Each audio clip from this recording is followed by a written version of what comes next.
Held teen in federal court today after he's formally indicted on charges that he planned a New Year's Eve terrorist attack. And today marks 1 year since the American Airlines crash that killed a Charlotte-based flight crew near Washington, D.C. We hear from family members reflecting on a year of hope and healing. Those stories and much more live, local, and breaking news coming up at 7 a.m. on WCNC Plus.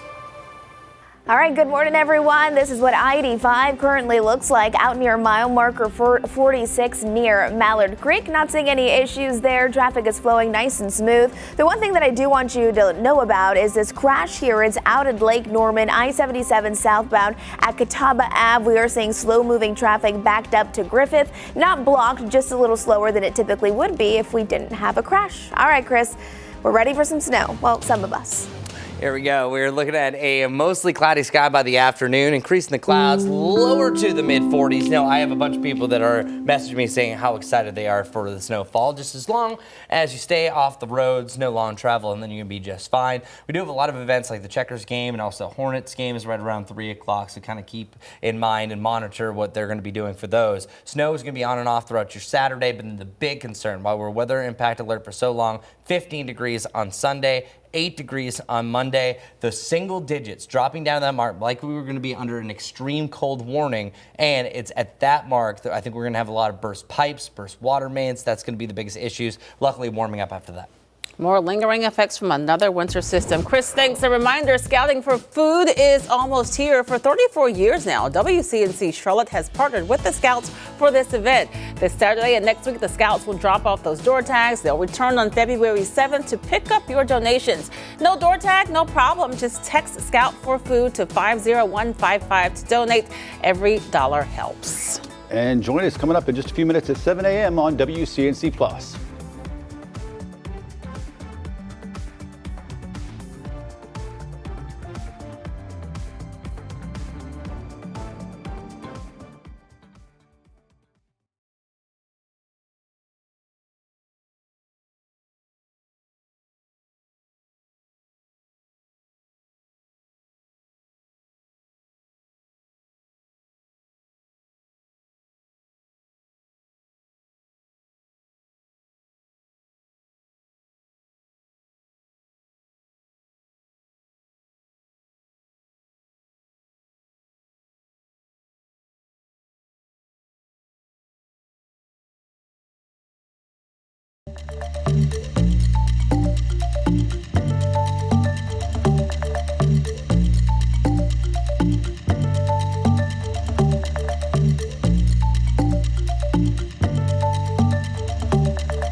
bringing you live right now at 7 a.m. right here on WCNC Plus. I'm Ben Thompson. And I'm Lisa Washington. We start things off with a check of your forecast. Chris is standing by telling us about what we expect not only for today, but for this weekend and the chance for snow. And the snow chances now, you're likely going to see snow. So you're going to see snow. It's just about how much. And we're kind of ironing out the details. Pretty much, I think a minimum base is going to be about 1 inch of accumulation. Could be blowing around. And speaking of blowing around, this camera's shaking a lot, but it's also super zoomed in that we can see the Queen City this close all the way from Dallas, 1,450 feet up. But it is absolutely gorgeous. Look at those wonderful oranges off yonder. 26 degrees, that was our low for the morning. 28 degrees is where we're at right now. And we're leveling out to any side of the mid-20s for the time being. 10 degrees for you in Jefferson. Barely a wind chill so much at the surface. A little bit breezier as you go 1,500 feet up in the atmosphere, though. But yesterday was the top. That's the warmest day that we're going to have until next Wednesday. 47 degrees and then 41 for today, only because we're dealing with more cloud cover. Tomorrow, still in the cloudier side with high temperatures in the lower 40s. And then freezing. Yep, that's where we're going to be all weekend long. We are below freezing for at least 48 hours. It's been a while since we've had that long of a stretch, and those lows are going to be frighteningly cold as we work our way into Monday. We have a winter storm watch for the time being. That's going to affect roughly 23.2 million of us across the mid-Atlantic, and that is going to allow for an upgrade to a winter storm warning likely later on this morning. The latest you're going to see it is right after lunchtime, and then our snow probabilities continue to trend up. So I'm just really checking boxes here. There's one major thing that could take our snow away, and that is some drier air, and that's our biggest problem here. Sometimes it's too warm. Well, sometimes a dry slot will really take away a lot of precipitation, and since it's already such a dry snow, I'm just letting you know we have to watch that very closely. So I'm already checking off that everything in the green is what we're going to get. You're going to have snow, you're going to see it, and I think you have at least up to an inch. So the first time in about 4 years since we've had a solid inch of snow in a given day. But I'm almost ready to turn the third bar green. That's a chance for 2 inches of snow. They're really calling for anywhere from about 2 to 5 inches of snow across the area. And that 4-inch mark is not too unreasonable. It just, again, depends on that drier air, where our models are showing really anywhere from about that 2 to 5 range. So we're starting to agree on that. So I want to dial in on that total for now. I think this will fluctuate. So let's talk about the benchmark. That's 1. The upper is about 5. And then some changes could still happen here and there. Regardless of how much snow you have, the first snow that we will encounter is going to cause what's called a flash freeze because of how cold the ground is. Much of the ground is already iced over anyways, so that's going to cause a lot of slick spots initially and immediately, and then we're going to stay there. Actually adding some snow on top of there makes it less just complete ice and can actually allow a little bit more traction with the tires, but a lot of people are still going to be spinning tires, slipping and sliding, so try to avoid travel if you can. It's not an end-all. You can't travel. It's just extreme caution, but there will be at times, depending if we get those higher amounts, and especially if you don't have four-wheel drive, that it will be treacherous downhill for some of these. Now, hopefully temperatures being in the mid-20s, lower to the mid-20s, will help things out. I think our chances for snow are especially higher heading into the mid-morning to about the middle of the afternoon. So it could snow for several hours, which really escalates some of our snow totals. So again, 2 to 4 inches looks to be pretty much a good bet. Winding down by your Saturday evening with some lingering flurries behind that, and then we get ready for the big cool down. The more snow we get, also the colder we're going to be. I had mentioned yesterday I had 10 degrees for a low on Monday. I was like, this might be too warm. Well, I moved it down to 8, and it might be as low as 6 degrees, which would be the coldest temperature we've had in well over 3 years. So also that temper those expectations, and then mid to the upper 20s, very cold. But we will be back to that 47-degree point like yesterday on Wednesday, and even after that, close to 50 degrees. Finally. All right, Majestic, how's it looking? You had a few accidents earlier, but it looks like things are starting to clear up on you. Yeah, the one accident that we were talking about on WCNC up at Lake Norman, that has been cleared, but we're now following a couple of other things, of course. This is going to be I-85 here, mile marker 31 out near Little Rock Road. Just wanted to show you it. Not seeing any issues. Nice dry area roadways. Traffic becoming a little bit more increased as more people are waking up and starting their day. Then we have some traffic lights that are not working lurking, so make sure you're traveling carefully and paying attention. It's going to be right here on Arrowwood Road at Forest Point Boulevard, so just off to the east of I-77. Another thing to mention is we have an additional accident on Boyer Street at Old Dowd Road. I've been following that one for about 30 minutes with minor delays. And then right in the heart of Uptown, we're seeing on North Davidson Street at Brookshire Freeway. That's where we do have a lane that's blocked. You can see the yellow that's developing, a very well-trafficked area, even without an accident. So just allow for a couple of extra minutes here. We'll have another update coming up soon. Lisa. Majestic, thanks. 7:05 now. We're following some breaking news from overnight. Medic says one person seriously hurt after a shooting just after midnight on North Lake Center Parkway.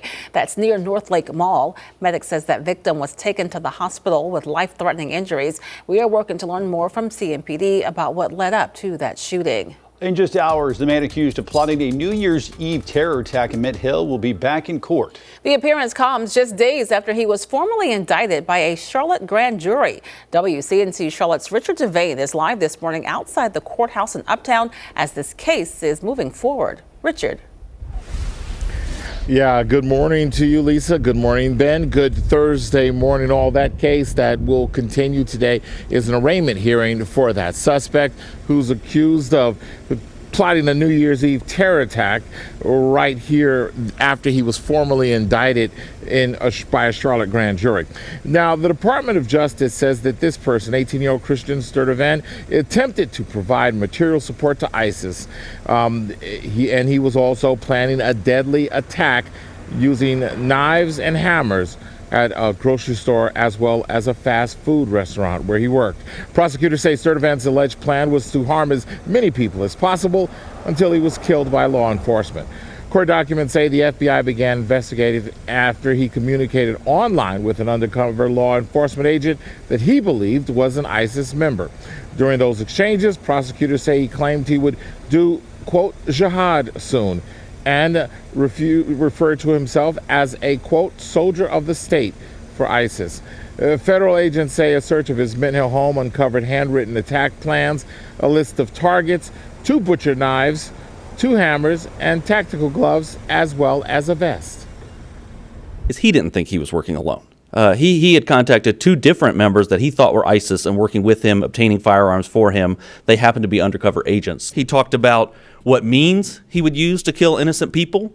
He said he was going to wear a Kevlar vest and attack people with knives and hammers. Regardless of the fact that we showed definitively it wasn't a ballistic vest, even though that's what was claimed. He did not have the financial means to acquire any type of guns or anything like that. Those are objective facts. He didn't have a Cash App. He didn't have a Zelle. So there was no possibility of him buying guns with those type of things. Again, his hearing is scheduled for this morning. We'll keep you posted on what happens.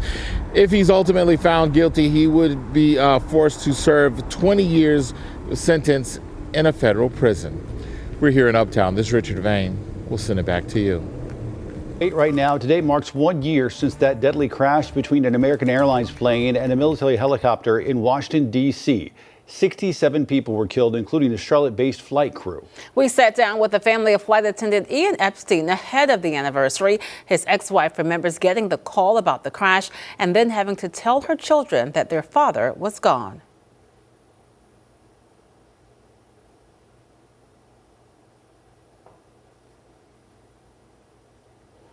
And we're working to get that for you. You'll hear from them. In fact, we're going to have that full interview streaming at 9 o'clock tonight right here on WCNC Plus. Once we get that information, of course, we'll pass that along to you. But again, you can catch the full interview tonight at 9.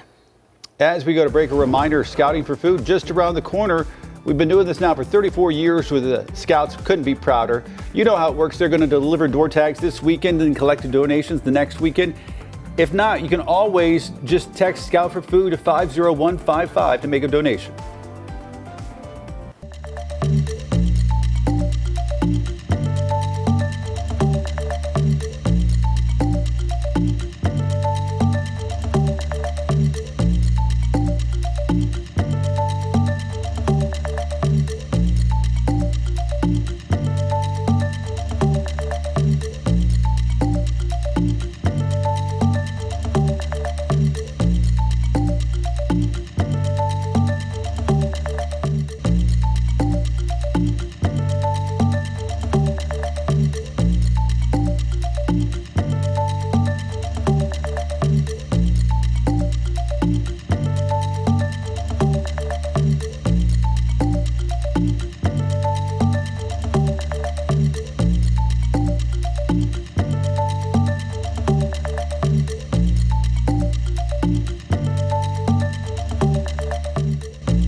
7:11 now. Live pictures this morning over uptown. You can see the skyline there, beautiful pink to the sunrise. Chris is going to have a check of your forecast in just a few minutes ahead of another weather impact alert weekend. This weekend, we're talking about snow.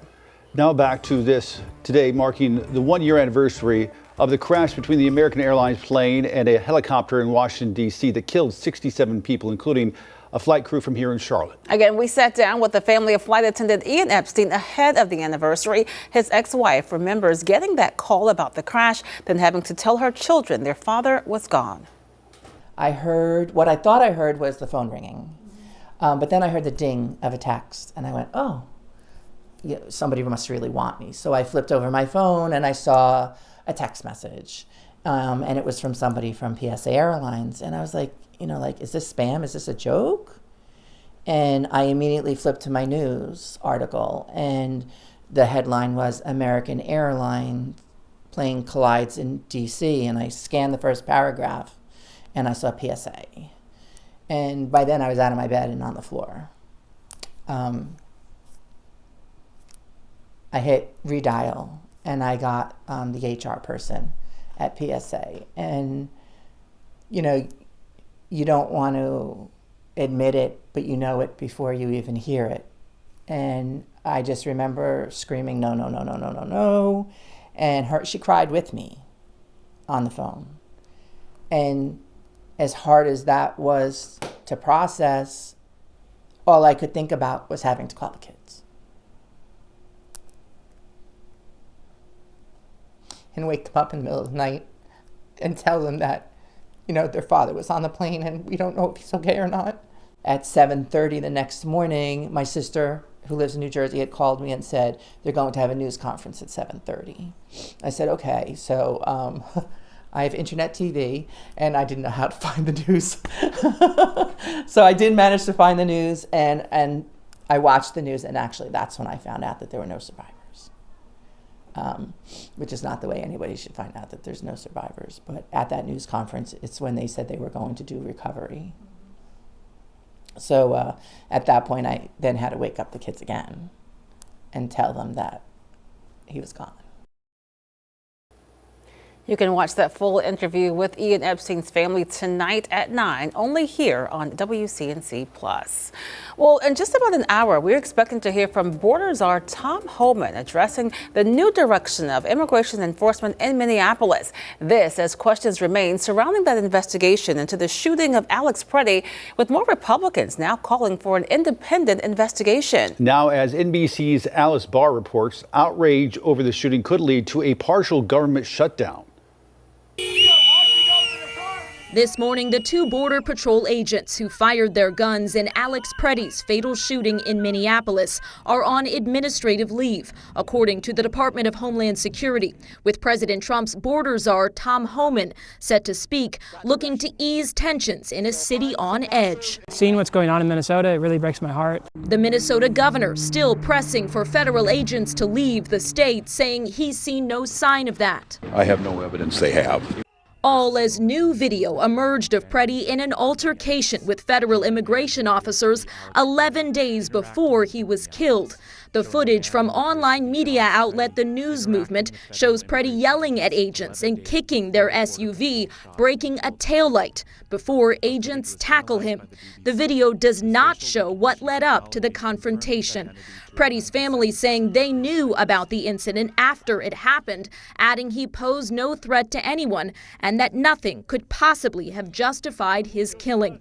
In a separate sign of boiling tensions, Minnesota Congresswoman Ilhan Omar speaking out after a man rushed and sprayed her at a town hall with what her office now says investigators believe was apple cider vinegar.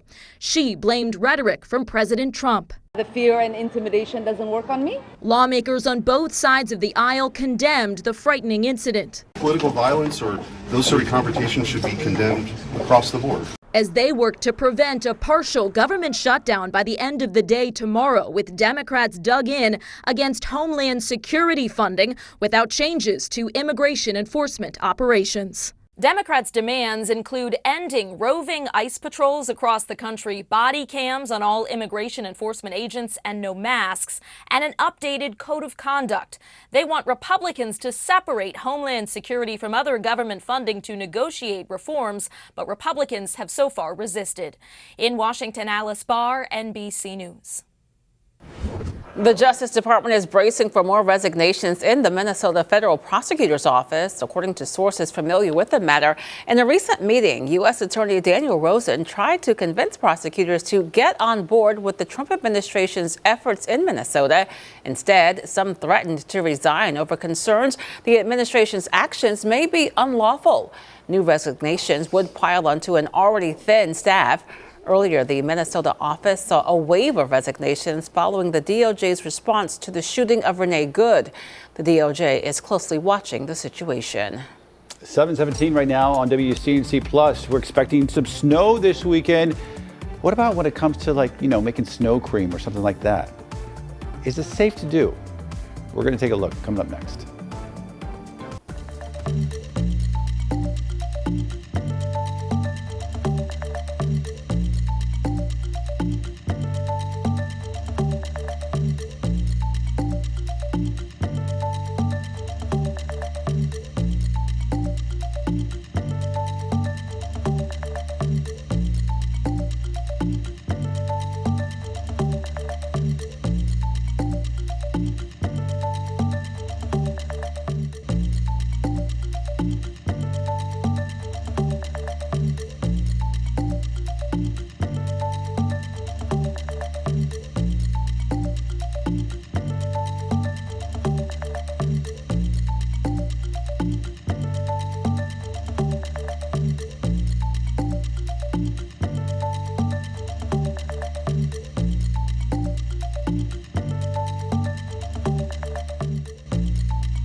Check this out, perhaps a different opinion than what we're used to hearing when it comes to snow. A professor at Dartmouth encourages folks to spend more time outside, and if that includes catching a few snowflakes on your tongue or perhaps making a snow cone, she says she's all for it. That's right. She says enjoying fresh, clean snow can be a small moment of joy as long as you avoid the dirty stuff and wait until the storm is well underway. Now, experts warn that snow is not always safe to eat, especially near roads or industrial areas.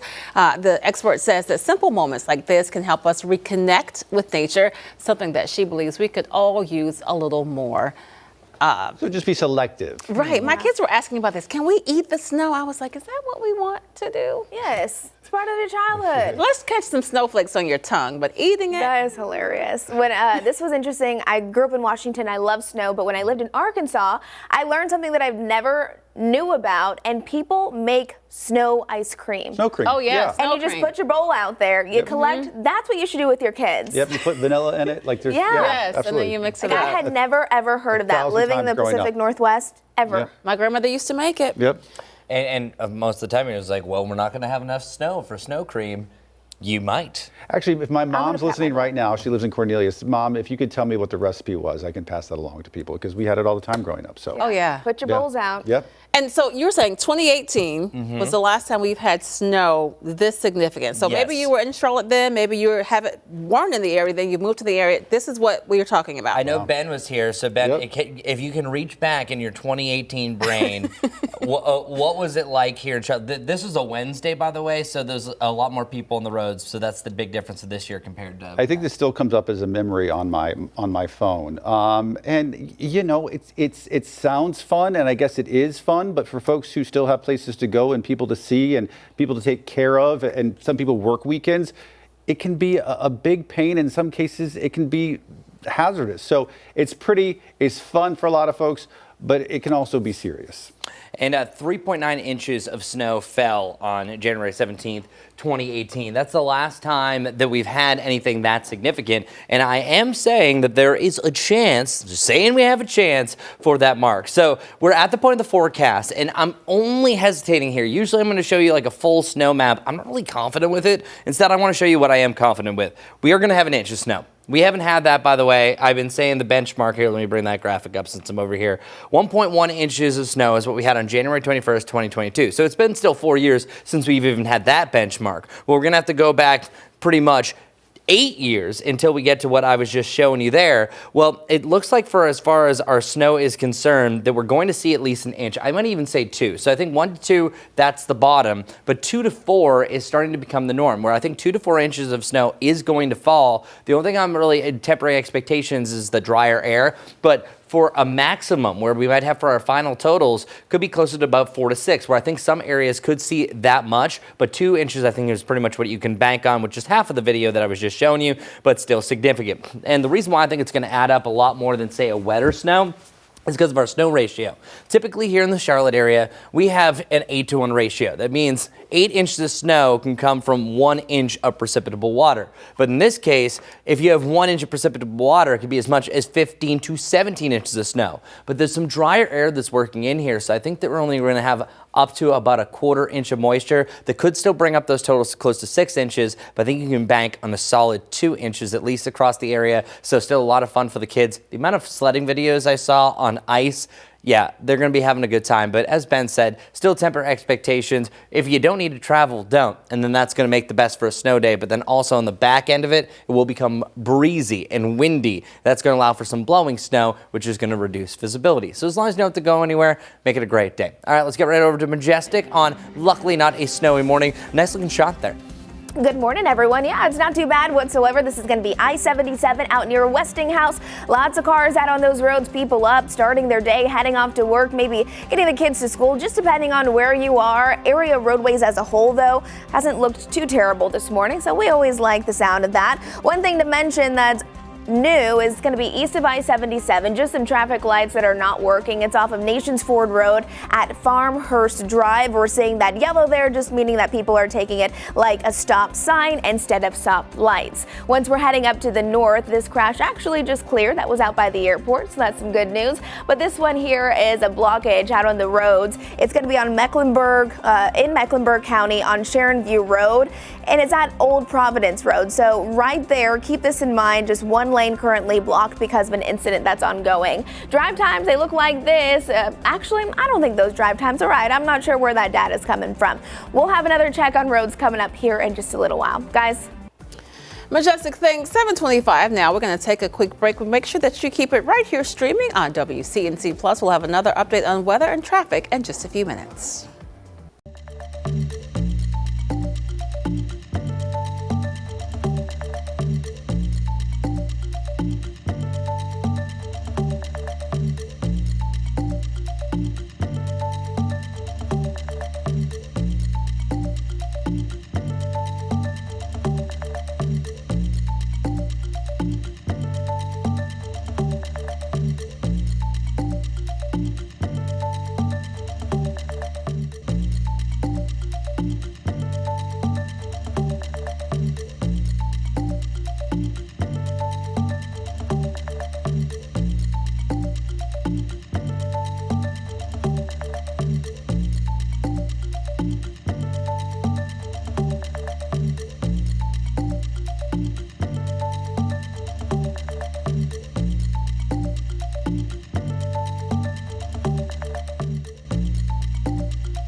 Hello, good morning, everybody. Good to see you. Current temperatures right now in the mid to the upper 20s. We hit our low of 26 degrees around Charlotte, aiming our sights at 41. That means we're mainly in the 40s much of the day.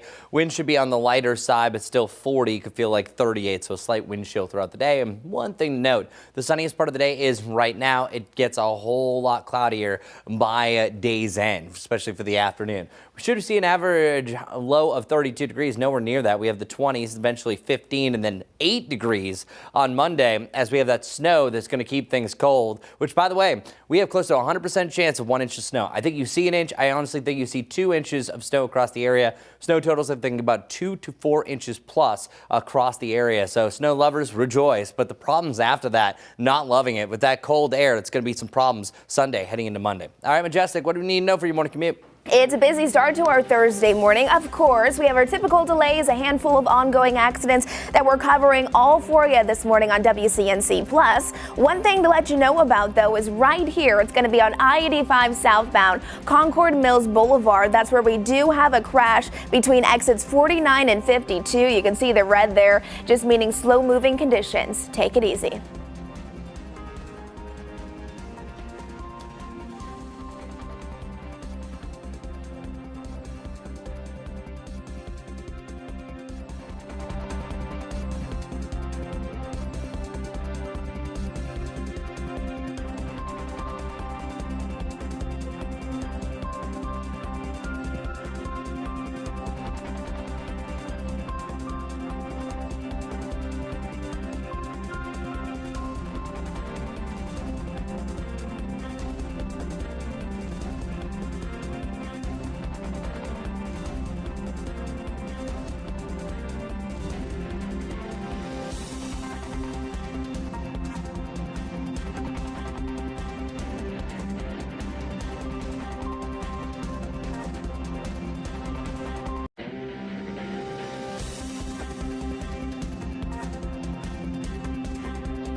Thanks for streaming live on WCNC Plus at 7:30 on this Thursday. I'm Lisa Washington. And I'm Ben Thompson. Folks, a WCNC weather impact alert issued for this upcoming weekend. The first real chance for accumulating snow we've seen in several years, Chris.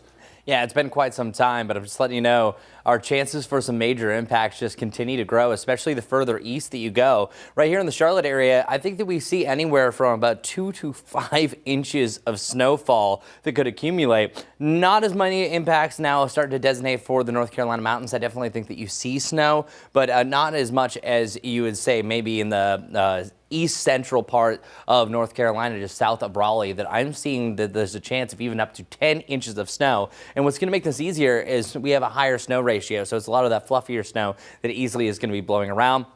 So this is one thing that has updated recently, an expansion of our major impacts. And a major impact means that, hey, I wouldn't drive if I don't need to. You can still enjoy yourself in your own backyard, enjoy the snow, but also by the back end of this situation, we're also looking at blowing snow across the area. So now officially up to a better chance for major impacts across the area. That likelihood continue to grow. And what we're going to see is the first signs of snow really coming on Friday night, heading into early Saturday morning, starting in the northwest and then continuing down to the southeast. And then I think the bulk of our snow is going to be the middle of Saturday morning to the middle of Saturday afternoon. The rain snow line is set up right along the coast, so we don't have to worry about any ice. This is going to be an all snow event for the first time in quite some time. So nothing like last time where there's still a chance you can have an intermittent power outage. Say if a branch comes down that might have already been weakened from before, but the winds up to 35 miles per hour are the only things that are going to do that.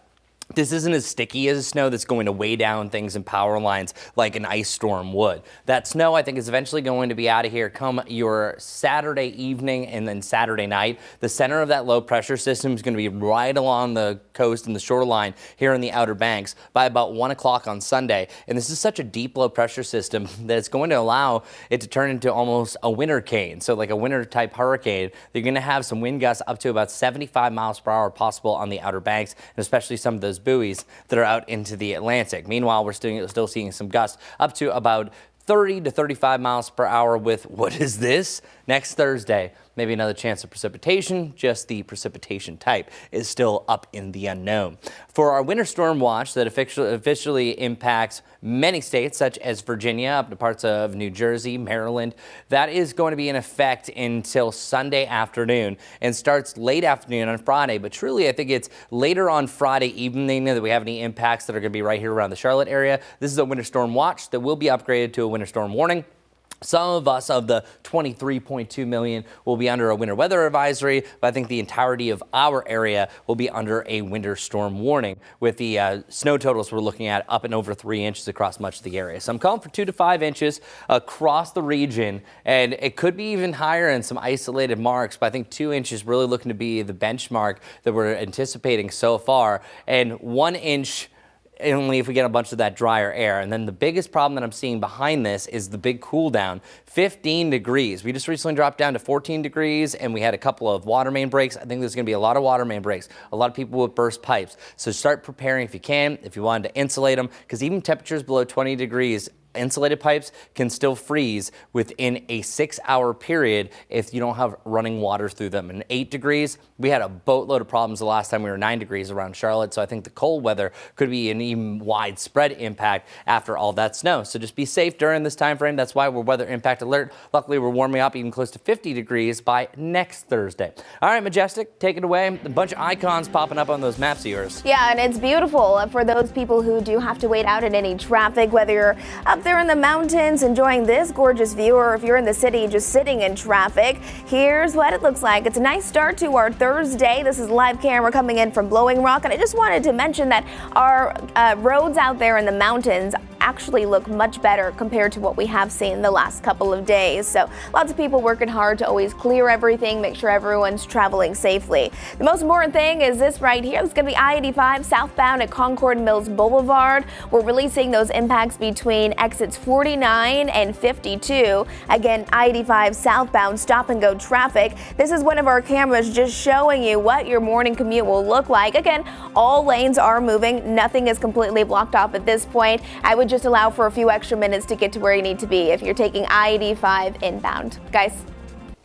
Well, the potential for snow continues to grow, as Chris alluded to this weekend. That's right. Some stores say they are still struggling to restock after last week's ice storm. WCNC Charlotte's Destiny Richards is live this morning in West Charlotte to explain why those winter weather essentials could be harder to find as you prepare for the weekend. Destiny. Yeah, if you prepared before this last winter storm, you got all of your supplies, then you're good. You can reuse those again. But if you're trying to stock up now before the snow this weekend, it might not be so easy. Now, as this forecast for snow continues to build for this weekend, some Charlotte area stores say they're still struggling to restock after the ice storm. WCNC Charlotte spoke with people who've been to multiple stores but are still coming up empty-handed when it comes to basic winter supplies, especially ice melt. At Southern Hardware in West Charlotte, a shipment did arrive with items like propane and other everyday supplies, but most winter weather essentials remain sold out. From hardware stores to power crews, last weekend's ice storm is shaping how this next system is being handled. Everything that you used last week is what you needed this week. Unfortunately, it's not there. So the best thing for you to do is just stay warm, stay at home. We used a lot of supplies in the past weekend, so we have to make sure that we're restocking all of our operation centers, that we're checking our inventories and getting that done. Now, Duke Energy crews say they'll be monitoring the conditions and they'll be working on any lingering issues that still remain from the last winter storm. We also know that Governor Josh Stein plans to speak in Raleigh at the NCDOT headquarters there at 1 p.m. He plans to talk about the upcoming winter storm as well as thank all the NCDOT crews for their hard work. And they will continue that hard work today as brining will continue ahead of this upcoming snow today. Live this morning in West Charlotte, I'm Destiny Richards, WCNC Charlotte. Destiny, thank you. This morning, people across Mecklenburg County are waking up with a better idea of what their county sheriff candidates think of current Sheriff Gary McFadden. WSOC TV hosted a debate between the candidates last night that includes Antoine Nance, a former Mecklenburg County Detention Center officer, CMPD Sergeant Ricky Robbins, and Rodney Collins, a former chief deputy with Mecklenburg County. All three were asked about the recent allegations against the sheriff. Here's what they had to say. Regardless of where you are or how you conduct your business, it always needs to be professional. It needs to be done with tact. It needs to be done with competence and skill. So the SBI investigation will yield certain results, I'm sure. People, all they need to do is they need to get the complaint, read it themselves, and understand that this doesn't happen randomly. I know some of the people who actually filed that petition, and these people are very trustworthy. So check it out, read it, and don't ignore the signs. But I think that we all need to look and see what's going on. We all need to listen to what's going on. We need to make sure that we understand what's going on. And I can tell you for sure that me, in my career, I've never had allegations. So that's something that I don't have to worry about in the future because the past predicts the future. You may remember a petition to have the sheriff removed from office over allegations of misconduct and abuse was recently dismissed. Last night, the sheriff responded, again denying those allegations. You're talking about something that could have happened, one of the allegations that happened maybe 6 months ago. Why now? We understand that. It's political. It's political savvy at its best. These are their friends. These are their close friends. And so why not challenge what I've done? This debate comes 1 week before Sheriff McFadden is scheduled to testify on public safety across Charlotte. The House Oversight Committee expects him and other leaders to address strategy, DEI efforts, and more. The sheriff is scheduled to appear on February 9th. Tomorrow, Mecklenburg County commissioners will continue their budget retreat and debate about which goals to prioritize this year. Several topics were covered yesterday, including how to prevent youth violence. Leaders spent about $4.5 million on programs to address youth violence. The one target the commission didn't meet this year, reducing the pretrial court appearance rate. Commissioners say meeting this goal helps to reduce detaining juveniles when it's not necessary. They all agree addressing mental health is the biggest gap right now. So we know that mental health is a growing challenge in our community that's not only shown in the statistics, but also through the figures that we hear and the stories that we hear from youth in our community that we engage through these experiences. This is just the beginning of those budget discussions. The commissioners won't vote on the budget until this summer. South Carolina Governor Henry McMaster urging lawmakers to continue investing in infrastructure, education, and long-term economic growth. The governor held his final State of the State address last night. He touched on his efforts in cutting the income tax and even doubled down, saying it could be cut even further. This year, I have again proposed cutting the personal income tax rate as much as we can, as fast as we can, and as often as we can. And if the General Assembly can find a way to eliminate it altogether, I will sign it the second it arrives on my desk, and that's a promise. Right after his speech, Democratic Representative Jermaine Johnson delivered the party's official response. He pointed to Republican control of the state for more than 2 decades, saying results have fallen short in key areas. Our state ranks 43rd in education, leaving too many children without the preparation they need to succeed. Our roads and bridges are among the worst in the nation, with unsafe conditions and long delays that affect families, workers, and businesses across the state. We first brought you those addresses right here on WCNC Plus. Stick with us for more.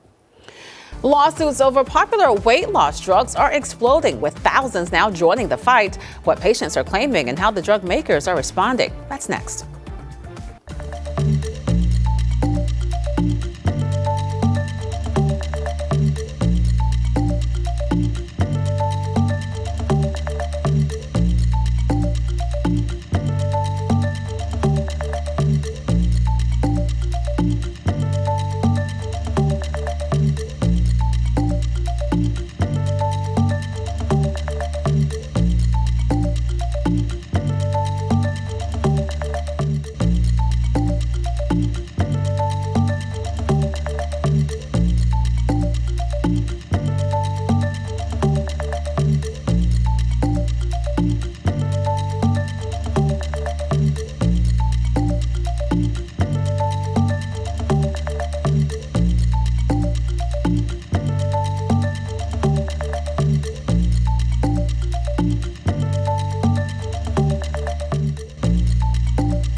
Approaching 7:44 now, baby food manufacturer Gerber has issued a nationwide voluntary recall of some of its arrowroot biscuits for possibly containing pieces of soft plastic and paper.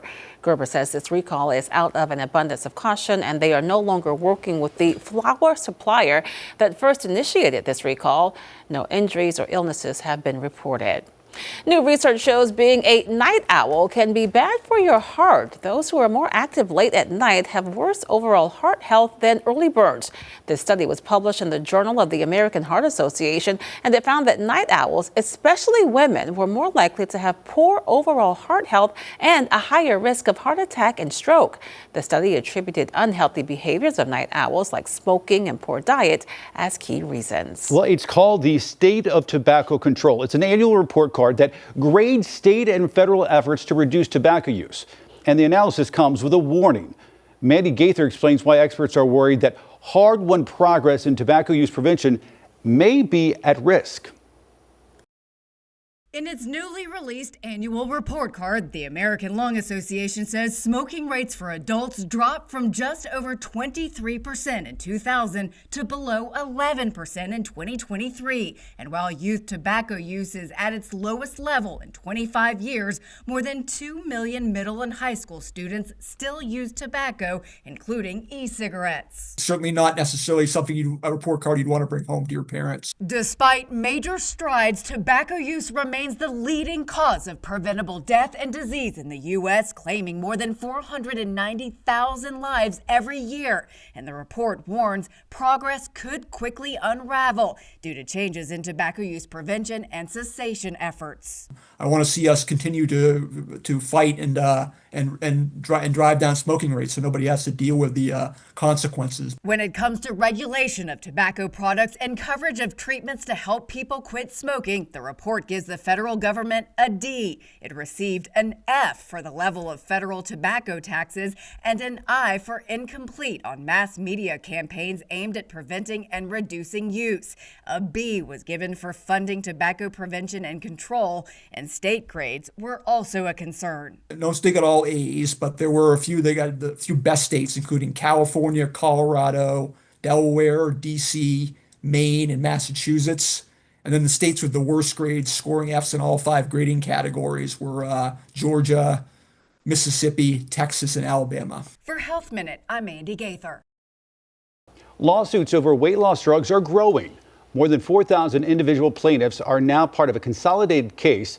They allege drugs like Ozempic and Wegovy cause complications like so-called stomach paralysis.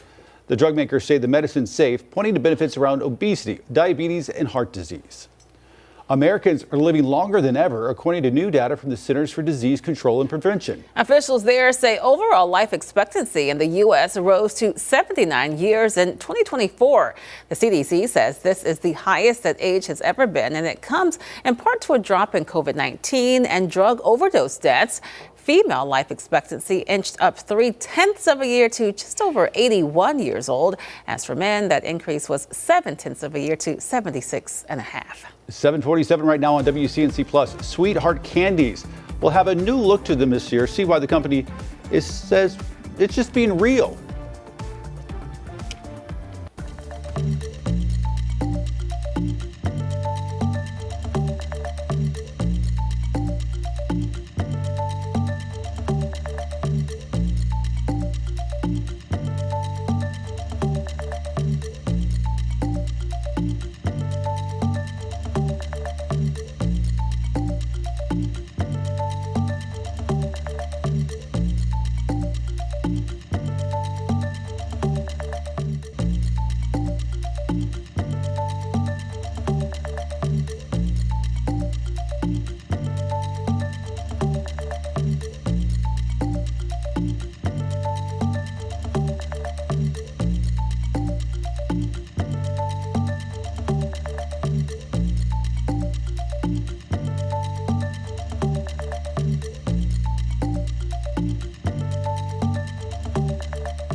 .49 back to the forecast. We are tracking some snow this weekend. And last half hour, we talked about some people enjoy eating it. Oh, yeah. And as suspected, my mother and Cornelius, Mama Thompson, was listening. And she sent her recipe. You've got it, Chris. Yeah, and the reason why there's this weird blocks is I threw it into AI and it misspelled everything. Oh, no. Well, yeah, it did not like to put evaporated milk. So, by the way, I'm going to go through 6 cups of fresh snow, you said. 1 cup. By the way, have you had this, Ben? Oh, all the time growing up, yes. Okay, Yeah. That's awesome.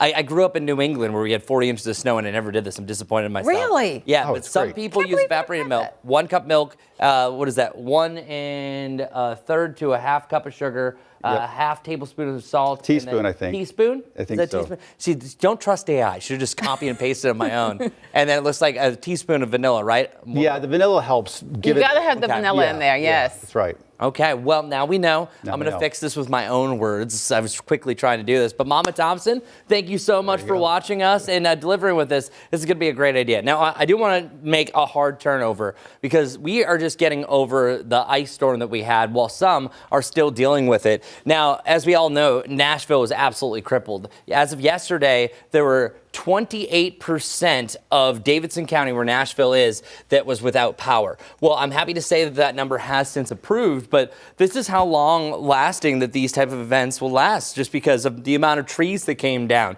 the amount of infrastructure damage, amount of power lines, all the way from Oxford, Mississippi, all the way up to Nashville, Tennessee. That's where we saw some of the worst of the ice. And here's the most recent update as far as those power outages are concerned. They would have loved the snow, because snow you can get rid of, you can push it out of the way, especially if it's fluffy like what we're about to have. Still over 300,000 customers are without power, with a majority of those being in the state of Tennessee. So just really keep that in perspective. Less than 100,000 now in Louisiana and Mississippi. Even Mississippi, a majority of that is around the Oxford area, where I just found out that's where Ole Miss is. My producer taught me that. Okay, I want to talk about the impacts that we're going to see going forward for this storm. This is all snow. There's nothing to worry about as far as any ice goes. There will be a chance for maybe some freezing rain right along the coast. That's where you're seeing that area of pink to the right side of your screen.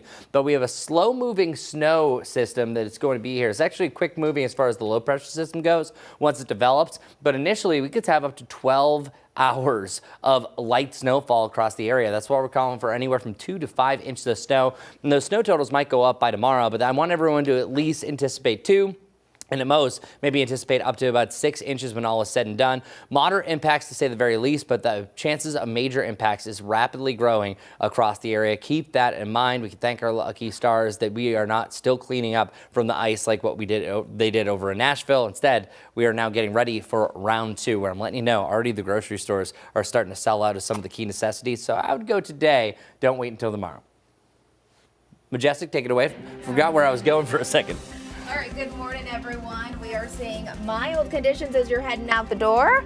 It is beautiful out there, but let's switch it over to my map, because we do still have a couple of things that we are following as we're looking outside this morning. My map here, we have our typical delays, but I want to take you up to Lake Norman. We have slow-moving conditions, mainly those inbound lanes. There was an earlier crash out there, but that has since been cleared. But if you drive from Cornelius through Huntersville, you know it is going to be jam-packed. Just to the south, though, we've been following that crash there on North Graham Street and West Sugar Creek Road. That is cleared, so some good news for us. Still seeing very slow-moving conditions right around Uptown, so I-85, I-77, even 277. However, no icons, so no accidents to report. One thing to know is 485 very slow moving, the inner loop there, kind of the southwestern half of it. We do have a new crash. It's not on I-485 though, it's just near it. Dixie River Road at Shopton Road. We'll have another check on those roads all coming up soon. Majestic things. The iconic Valentine's Day candy, Spangler Sweethearts, you know you've got those for years, is now acknowledging the realities of the current economy. They're adding some relatable sayings to its conversation hearts. You know them. They look the same, but they come with some different messages, like share login, split rent, cook for two, and carpool. Isn't that romantic? Not at all. Now, don't worry if you're a fan of the classics like Cutie Pie and Marry Me. The company says you'll still find those sayings in the boxes and bags of sweethearts at retailers nationwide. I don't know. I don't Cutie think... Pie just seems so, old-fashioned now when you could say share login. Does anyone like how they actually taste? 'Cause I don't. I think you kind of get them to read them, right? Not to really eat And them. I think it sort of falls in line, sort of like Peeps, that they're festive. Yeah. You kind of expect that you'll see them somewhere. You might get a bag or two. Sweet Tarts has a version that I really enjoy. Oh. So Okay. and they still have some messaging on there, but it doesn't say LUVU physically. You know what? Got it. I think the spelling is also I like things spelled the right way. You're a stickler, though. That's all I know. You're a stickler. All right, folks, we're going to take a quick break right here on WCNC Plus. We're back with a look at that weather impact forecast for this weekend.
Good morning, everyone. We got sunshine and temperatures right around 28 degrees. We officially dropped down to 26 a couple of hours ago around Charlotte, 23 degrees right around Hickory, 22 for you in Statesville. Letting you know this is the sunniest part of the day, and clouds are going to increase later on. That's going to put a cap on our warm up. So not as warm as yesterday. We had 47 degrees. We've been rocking either side of 40 Monday and Tuesday. Well, we're doing that again for the most part, 38 in Salisbury and then 41 right around Charlotte. And then temperatures taking a big old dip. We only have highs in the 20s, and already we are anticipating moderate to major impacts for your Saturday heading into Sunday. That means it's going to be a rough ride. Urging you to stay off the roads if you do not need to drive, and people are going to be slipping and sliding all over the place. A chance of 2 to 5 inches of snow. That's right. Those are the totals. I think that 1 to 2 mark is really the bottom line. And then after that, a big cool down, 15 degrees and only 8 on Monday. All right, Majestic, what's going on this morning? Good morning, everyone. This is what Westinghouse looks like on I-77, where people are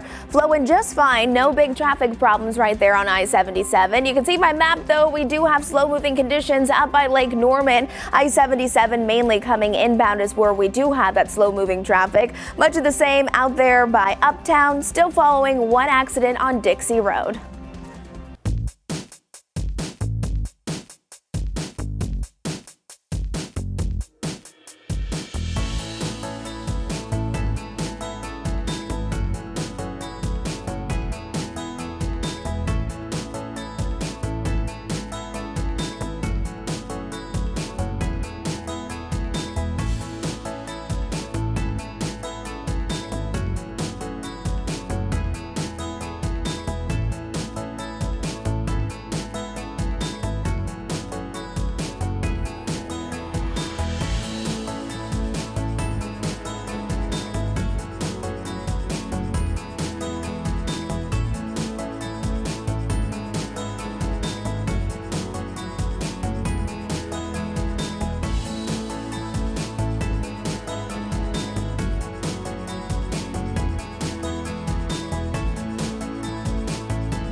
Streaming live right now at 8 a.m. on WCNC Plus. I'm Ben Thompson. And I'm Lisa Washington. Right now, we are following some breaking news from overnight. Medics says one person seriously hurt after a shooting that happened just after midnight on North Lake Center Parkway.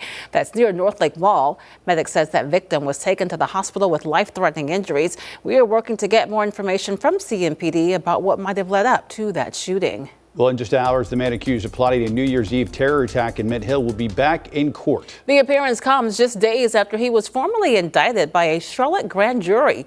WCNC Charlotte's Richard Devane is live this morning outside that courthouse in Uptown as the case moves forward. Richard. Yeah, good morning to you, Lisa. Good morning, Ben. Good Thursday morning to those of you watching us on the Plus. Basically, this will happen in just a few hours. It's a procedural event where after someone is formally indicted, then their charges are read. It's called an arraignment. Now, all of this as this Mint Hill teenager who's accused of plotting a New Year's Eve terror attack is scheduled for federal court today, following that indictment by that Charlotte grand jury. Now, the Department of Justice says 18-year-old Christian Sturtevant attempted to provide material support to ISIS, which is a designated foreign terrorist organization. And it says he was also planning a deadly attack using knives and hammers at a grocery store and a fast food restaurant. Prosecutors say the alleged plan was to harm as many people as possible until he was killed by law enforcement. Court documents say the FBI began investigating after he communicated online with an undercover law enforcement agent that he thought was an ISIS member. During those exchanges, prosecutors say he claimed he would do jihad soon and referred to himself as a soldier of the state for ISIS. Federal agents say a search of his Mint Hill home uncovered handwritten attack plans, a list of targets, 2 butcher's knives, 2 hammers, and tactical gloves and a vest. He didn't think he was working alone. He had contacted 2 different members that he thought were ISIS and working with him, obtaining firearms for him. They happened to be undercover agents. He talked about what means he would use to kill innocent people. He said he was going to wear a Kevlar vest and attack people with knives and hammers. Regardless of the fact that we showed definitively it wasn't a ballistic vest, even though that's what was claimed. He did not have the financial means to acquire any type of guns or anything like that. Those are objective facts. He didn't have a Cash App. He didn't have a Zelle. So there was no possibility of him buying guns with those type of things. Again, those proceedings set to start at about 10:30 this morning here at federal court. We will also let you know that if he's found guilty, if there is a trial and he is found guilty, he could face 20 years in federal prison. We're right here in Uptown. This is Richard Evang. We'll send it back to you. Richard, thanks. Today marks 1 year since that deadly crash between an American Airlines plane and a military helicopter in Washington, D.C., killing 67 people on board, including the Charlotte-based flight crew. We sat down with the family of flight attendant Ian Epstein ahead of the anniversary. His ex-wife remembers getting the call about the crash and then having to tell her children their father was gone. I heard, what I thought I heard was the phone ringing. But then I heard the ding of a text and I went, oh, yeah, somebody must really want me. So I flipped over my phone and I saw a text message. And it was from somebody from PSA Airlines. And I was like, is this spam? Is this a joke? And I immediately flipped to my news article, and the headline was American Airlines plane collides in D.C. And I scanned the first paragraph, and I saw PSA. And by then I was out of my bed and on the floor. I hit redial, and I got the HR person at PSA. And, you don't want to admit it, but you know it before you even hear it. And I just remember screaming, no, no, no, no, no, no, no. And she cried with me on the phone. And as hard as that was to process, all I could think about was having to call the kids. And wake them up in the middle of the night and tell them that, their father was on the plane and we don't know if he's okay or not. At 7:30 the next morning, my sister, who lives in New Jersey, had called me and said, they're going to have a news conference at 7:30. I said, okay. So I have internet TV and I didn't know how to find the news. So I did manage to find the news and I watched the news, and actually that's when I found out that there were no survivors. Which is not the way anybody should find out that there's no survivors. But at that news conference, it's when they said they were going to do recovery. So at that point, I then had to wake up the kids again and tell them that he was gone. You can watch that full interview with Ian Epstein's family tonight at 9, only here on WCNC Plus. All right, 8:05 right now on WCNC Plus. Turning back to your weather impact forecast and the chance for possible snow this weekend. Yeah, it's not about if we're going to see snow, it's just about how much. And I actually stood up here, I think also on a Thursday, saying the exact same thing about our ice totals. And we had a pretty good grasp on what was going to be happening here. And we're starting to get a good hold of it that I think it's anywhere from 2 to 5 inches. Now, I think what's going to happen is we're either going to adjust ourselves to right around that 2-inch mark, or we're going to see some of those upper bounds even challenging about 5 to 6 inches from spot to spot, because this is a really light and fluffy snow that can blow around. But it can also add up much quicker than, say, a slushy, wet, heavy snow.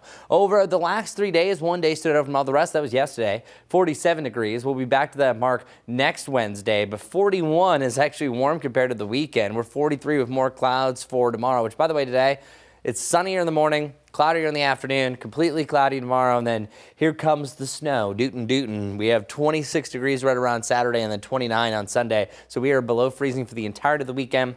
It is not great for the roads. Population under this winter storm watch, over 23 million, stretching all the way from the Carolinas, Georgia, up into Virginia, West Virginia, parts of Maryland as well. And the majority of our area, I think, is going to be under a winter storm warning. That's either going to happen later on this morning or at the latest by about 1, 2 o'clock this afternoon. And at that point, they're going to decide, pretty much narrow down the totals. But I think I'm calling for 2 to 5 inches across the area for us. And it doesn't matter about how much snow falls initially, because even a flurry, a very light dusting of snow, is instantly going to flash freeze onto a lot of these surfaces because we are so cold right now. We still have a lot of ice remaining in some of the shaded areas because we haven't been getting super warm and there's not a lot of sunshine that's got to that. But even the models are starting to see that general consensus, that bottom right around 2, upwards to about 4 inches. And just letting you know, the HRRR here was showing around 4 inches as well. But I would not be surprised if we can eliminate the dry air, because that's the reason why I'm a little hesitant here. Some dry air could work in and completely eliminate the snow, or almost we have a big lull in the system, kind of like what we saw before, but it was too cold dry air because of that. So that's why I'm tempering expectations and kind of going a check box method at a time, and I'll show you exactly what I'm talking about. But say if we do see 4 inches of snow, it could potentially look like this image. This is the last time that we had around 4 inches of snow in Charlotte.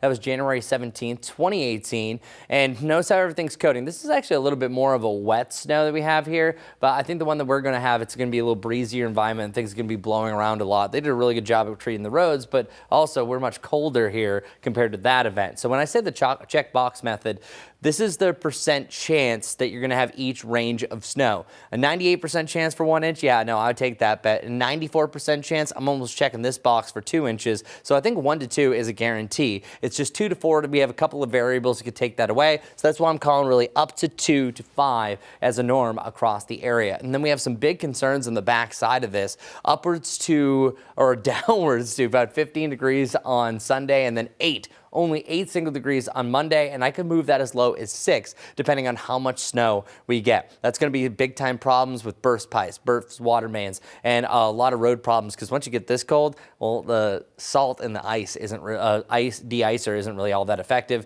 Nice little warm up, back through the teens still on Tuesday, the 20s and 40s on Wednesday, and I might even be talking about the 50s by day 8, 9, and 10 of the extended forecast. All right, that wraps up the weather forecast. Hopefully traffic is behaving on this morning, but I see a lot of boxes, Majestic. Yeah, lots of icons popping up, meaning that we do have some problems as you're heading out the door on your Thursday morning commute. Let's get straight to it. We are still seeing some pretty big delays on I-77 from Cornelius heading towards Uptown. There was a previous accident. It's cleared, but I would still plan for a few extra minutes if you're heading that direction. Slow moving traffic along the Uptown area, Independence, much of the same as people are heading towards Charlotte. A couple of things as we're heading down to the south. So once we zoom it in, I want to talk about this one. It's not on I-485. It's just close to it. It's on Dixie River Road at Shopton Road. Seeing some impacts with it.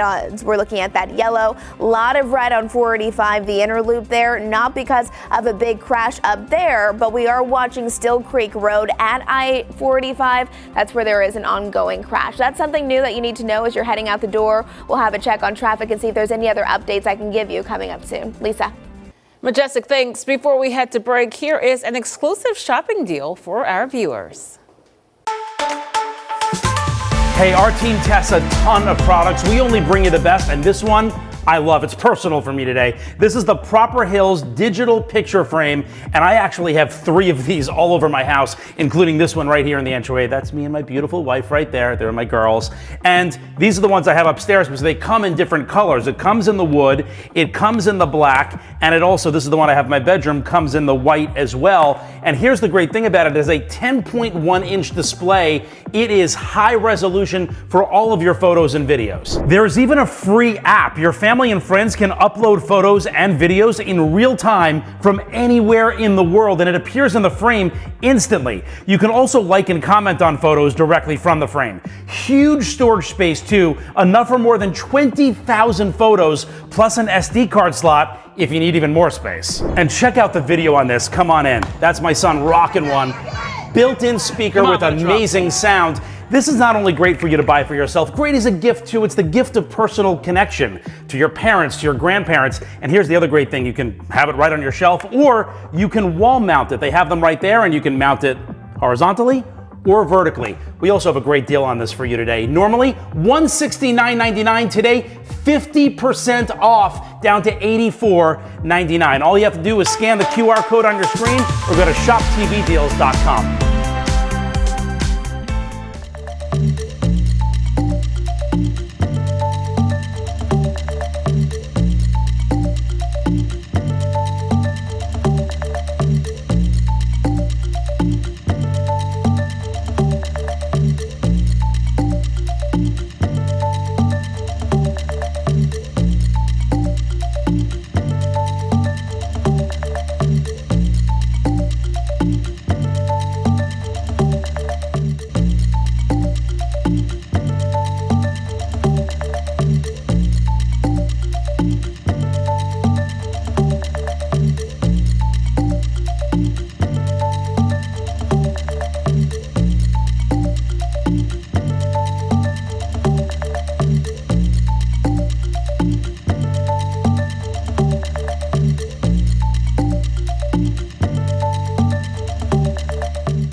Approaching 8:14 now, Senate Democrats say they will not support a government spending package without significant changes to the Department of Homeland Security, putting us at risk of a shutdown. This time, a shutdown would impact 3/4 of the government starting Saturday. Charlotte Hubbard has details on proposed reforms to immigration enforcement that would potentially make Democratic lawmakers more likely to cooperate. Democrats in Congress are taking a bold stand on federal immigration enforcement. They're withholding votes for a broader government spending package if DHS funding isn't stripped from it. This comes after the killing of ICU nurse Alex Preddy in Minnesota by federal officers over the weekend. We are going to stand up for the American citizens who are being mistreated and killed. They want to shut this government down because they refuse to rein in their lawless, militarized Department of Homeland Security. That's their choice. Minority Leader Chuck Schumer laid out his party's list of demands Wednesday. Proposed reforms include an end to roving patrols, tightening parameters around warrants, enforcing a code of conduct comparable to force policies for state and local law enforcement, and requiring ICE agents to remove their masks and wear body cameras. In the wake of ICE's abuses and the administration's recklessness, the Senate must not pass the DHS budget as currently written. The White House does not support separating DHS funding from the broader package. I think the administration is willing to sit down with them and have a discussion, perhaps a negotiation about how do we move forward. But the one thing I do know, and that is that a government shutdown is not in anybody's interest. I'm Sherelle Hubbard reporting. The Trump administration's decision to deploy National Guard troops to several U.S. cities didn't come cheap. According to the Congressional Budget Office, it cost taxpayers roughly $496 million from June through December of last year. The nonpartisan CBO says if these deployments continue through this year, the final tally could rise to $1.1 billion. A White House spokeswoman responding to the CBO estimates says the deployments helped lessen crime in the respective cities. According to new federal data, fewer Americans signed up for Obamacare coverage after federal subsidies expired this year. The Centers for Medicare and Medicaid Services said more than 1 million fewer people signed up, adding that enrollment is likely to drop even more in the coming months. Many enrollees are seeing higher monthly premiums and deductibles after federal subsidies were not extended by Congress. Today in history, one of Marvel's biggest movies was released. Find out more about the legacy it left behind.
Well, everyone, we have 1 to 2 to 2 to 4 inches of snow possible, but it's nothing like what was happening in New York City.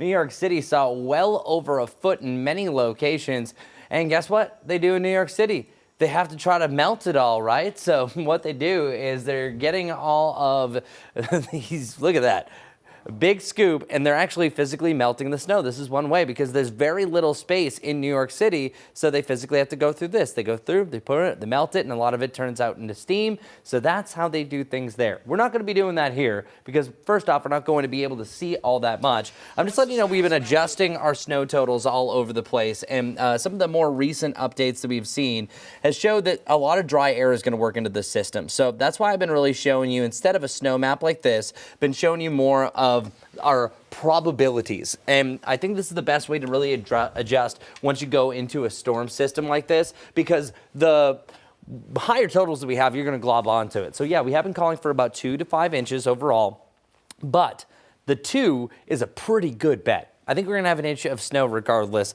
That's the first time in about 4 years. 2 inches though, 94%. Yeah, that's pretty good. So the lower end, I think it's going to be the 2, but I'm worried that we're going to have some dry air that works in that's going to take away a lot of the snow, and then we're going to hit a little bit of a lull where some areas are going to see a lot more, closer to about the 2 to 5, and then some areas also in the central part of the state could have up to about 6 inches. So we're still kind of reworking our snow map overall, but as of right now, you can bank on an inch, most likely 2. That's still playable, and I'm letting you know that is a heck of a lot better than what we were dealing with earlier for that ice storm. All right, so that's going to wrap up our weather report. I'm going to send it back to Ben and Lisa.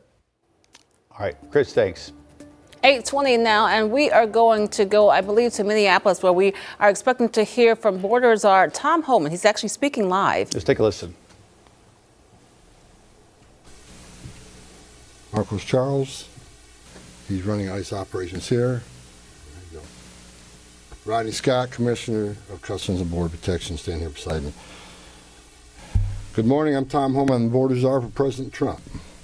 I'm here on behalf of the President, along with U.S. Commissioner for U.S. Customs and Border Protection, Rodney Scott, and Marcos Charles, who's leading the enforcement effort here right now. I've been on the ground since Monday. to regain law and order in the city beloved by many, and work together to remove threats from the community. During the past administration, we all remember more than 10 million illegal aliens entered this nation. Many were national security threats, public safety threats. We can't remember over 2 million known gotaways. 2 million people who paid more to get away. Why? That should scare the hell out of everybody. President Trump promised American people, including the residents of Minnesota, that he would work to ensure our communities are safe.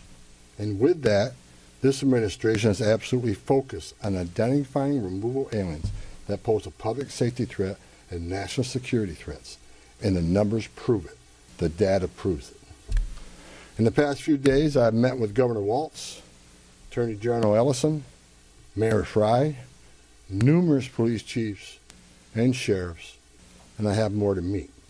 I'll also be continuing the dialogue with business and religious leaders in partnership with Minnesota, your community leaders. I'll be meeting with them too, because I want to hear what they have to say. In my meetings with folks so far, and most important, the governor and the AG, the Mayor Fry, we didn't agree on everything. I didn't expect to agree on anything.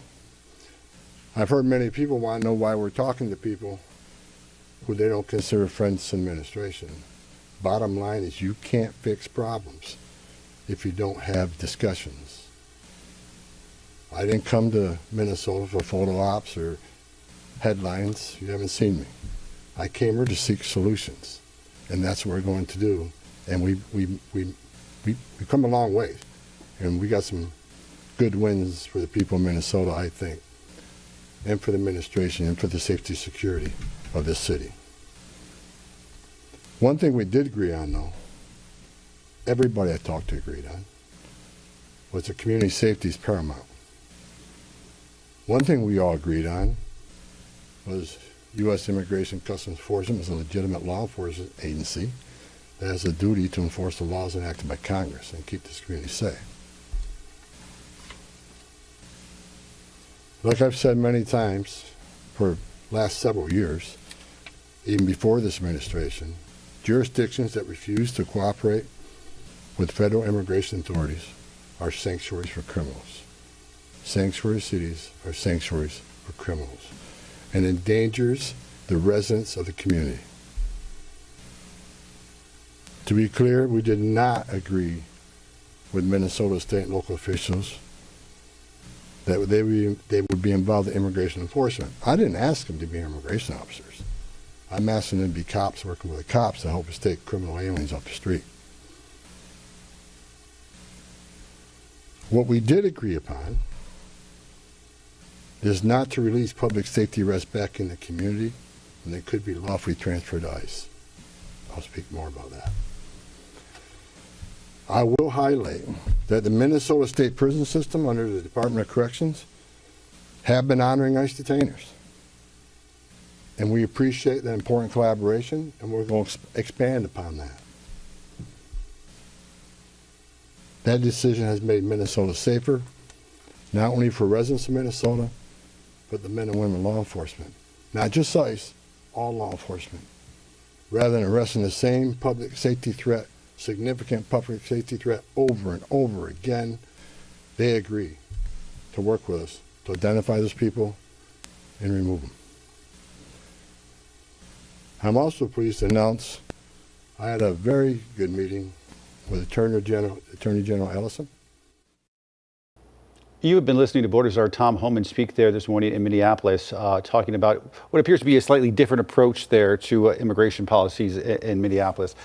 We do have to dip out of this because we have to take a break for the broadcast sides to do an update on weather and traffic. Keep it right here on WCNC Plus.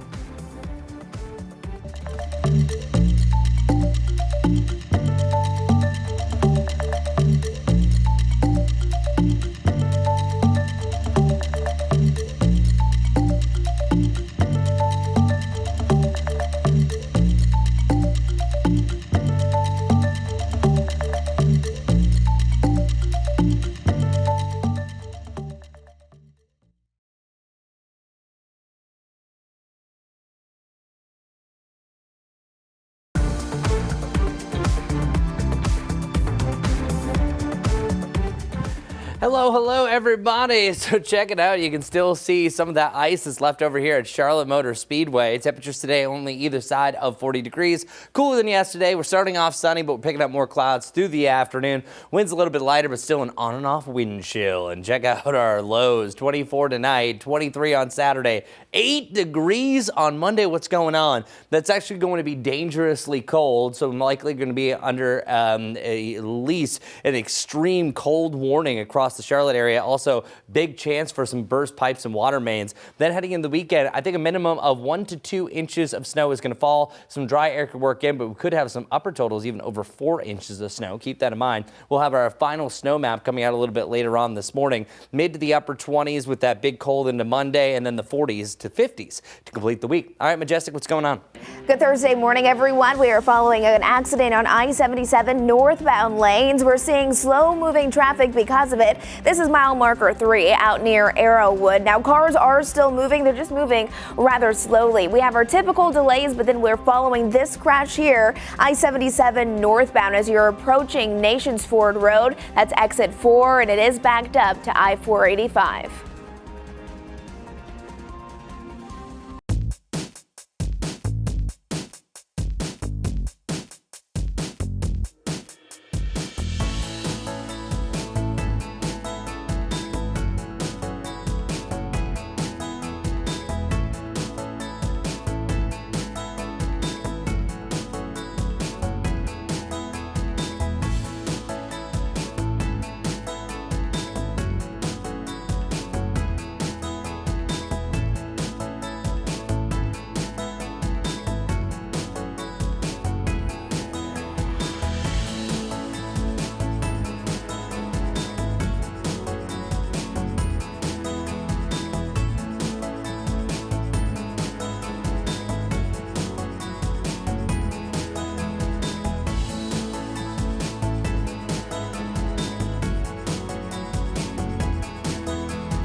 Streaming live on WCNC Plus at 8:30. We want to get back to that press conference that's happening now in Minneapolis. Total opposite headlines. I come here looking for solutions.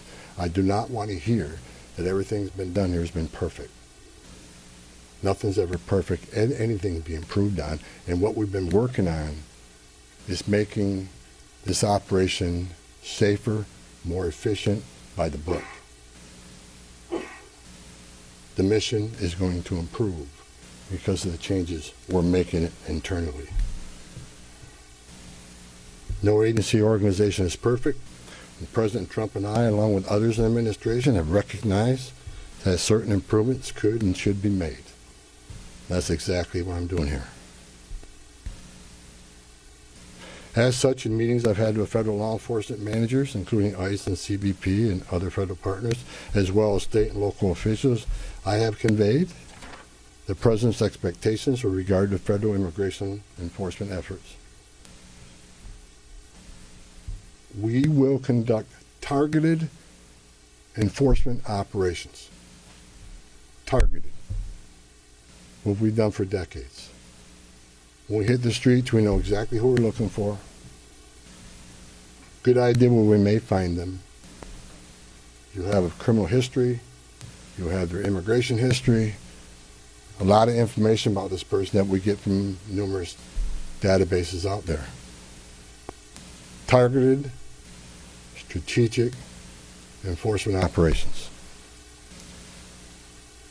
That's traditionally been the case, and that's where we're going. That's what we're going to continue to do and improve upon that. With a prioritization on public safety threats. I want to be clear. I don't read a lot of social media. I don't read a lot of media. I don't believe half what I see. We are not surrendering the President's mission in immigration enforcement. Let's make that clear. Prioritization of criminal aliens doesn't mean that we forget about everybody else. That's just simply ridiculous. But when you have a criminal standing here and a non-criminal standing there, that criminal always should be targeted first because he's a significant concern to the safety and security of the community. By at large for decades, ICE and CBP have carried out their duties with integrity, professionalism, and compassion. That remains the expectation of President Trump, and I will, hold our agents and officers to that standard. I'm almost done, and Tom can be Tom. As far as the agitators, that said, I want to reiterate and make very clear.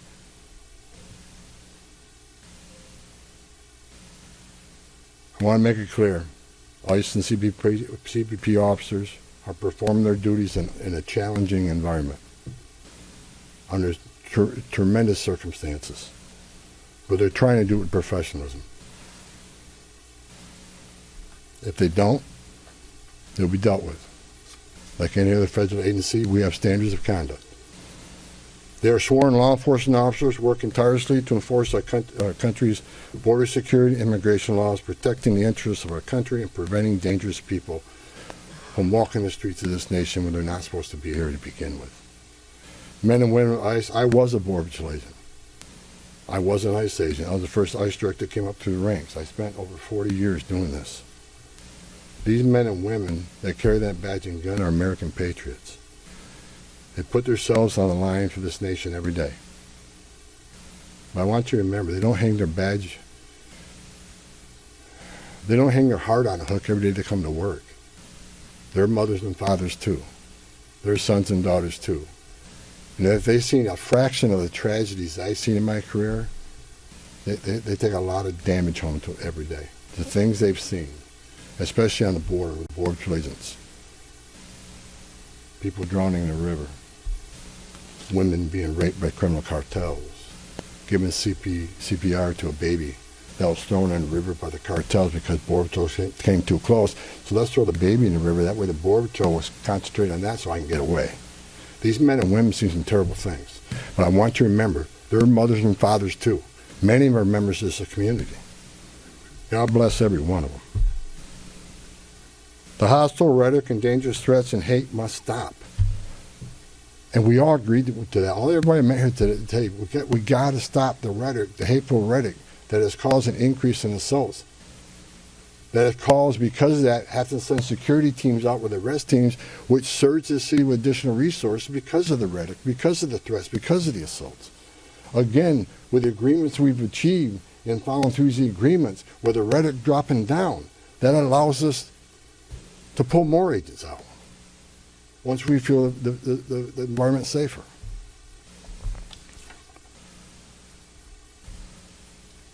I begged for the last 2 months on TV for the rhetoric to stop. I said in March, if the rhetoric didn't stop, there's going to be bloodshed. And there has been. I wish I wasn't right. I don't want to see anybody die. Not officers, not members of the community, and not the targets of our operations.